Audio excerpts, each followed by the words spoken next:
Moje pitanja su za ministarku privrede Adrijanu Mesarović i ministarku građevinarstva, infrastrukture i saobraćaja Aleksandru Sofronijević. Ta pitanja sam im već postavila pre skoro mesec dana, odgovor dobila nisam. Verovatno su ministarke bile zauzete organizacijom ovog SNS mitinga trodnevnog koji je trajao par sati, ali nadam se da su se sad rasteretile pa će odgovoriti. Dakle, pitanja su vezana za preduzeće Srbija Kargo. Prvo pitanje je jednostavno. Ko je u ovoj državi višak? Radnici koji nose Srbija Kargo na svojim leđima ili partijski direktori koji su ga doveli do ivice propasti? U Srbija Kargo se sprema ukidanje 935, evo je odluka, radnih mesta. Dakle, 424 ljudi će ostati bez posla u ovoj prvoj turi. To nisu brojevi tabeli, to su ljudi, to su 424 porodice koje ostavljate bez hleba. I oni su godinama radili u preduzeću koje nije propalo zato što su oni loše radili, nego što su ga vodili oni koje ste vi postavljali.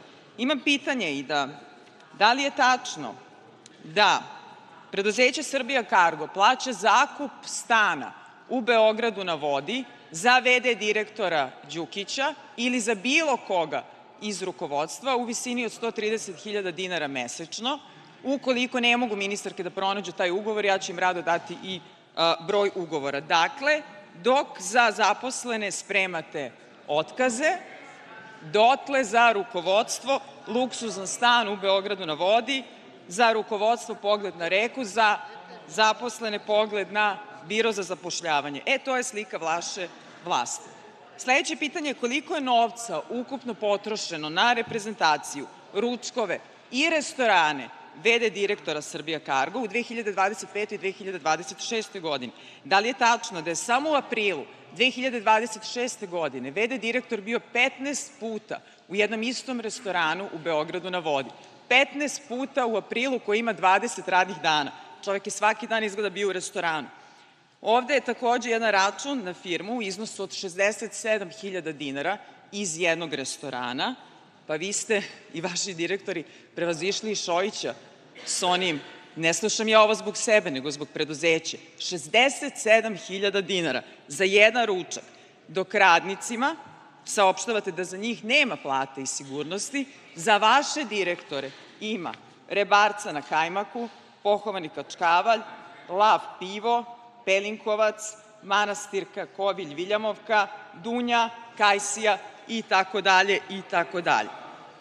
Tražim da odgovore ministarke i da li su upoznate sa informacijom da se zaposleni u Srbija Kargo, koji su članovi opozicionih stranaka, koji idu na proteste protiv vlasti i koji nisu po volji rukovodstva, nazivaju državnim neprijateljima, stavljaju na liste za odstrel i za otkaz.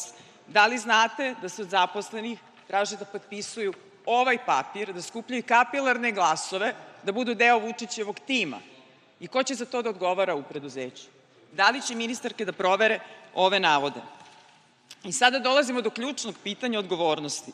Ko je personalno odgovoran za pad poslovnih prihoda 28% i dug od gotovo 80 miliona evra u ovom preduzeću?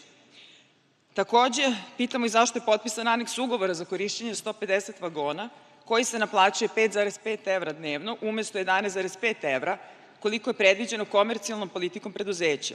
Koliki je ukupan gubitak po tom osnovu?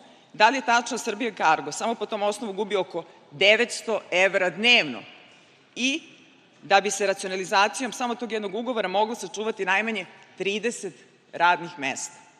Ako jedna loša odluka dnevno pojede plate za ljude koje šaljete na ulicu, onda problem nisu radnici, problem je rukovodstvo. Problem je sistem u koji se državno preduzeće koristi kao servis za privatnu zaradu i partijsku kontrolu. Radnici nisu krivi što ste uništili Srbija Kargo, radnici ne smeju da plate cenu partijskog upravljanja, loših ugovora, nameštenih tendera, luksuznih stanova i restoranskih računa rukovodstva. Ovde višak nisu radnici, višak su bahatost, partijski kadrovi i kriminal u državnim preduzećima. A taj višak se ne rešava otpuštanjem 424 radnika. Taj višak se rešava smenom odgovornih, objavljivanjem ugovora, istragom tokova novca i krivičnom odgovornošću svih koji su Srbija Kargo doveli do propasti. Hvala.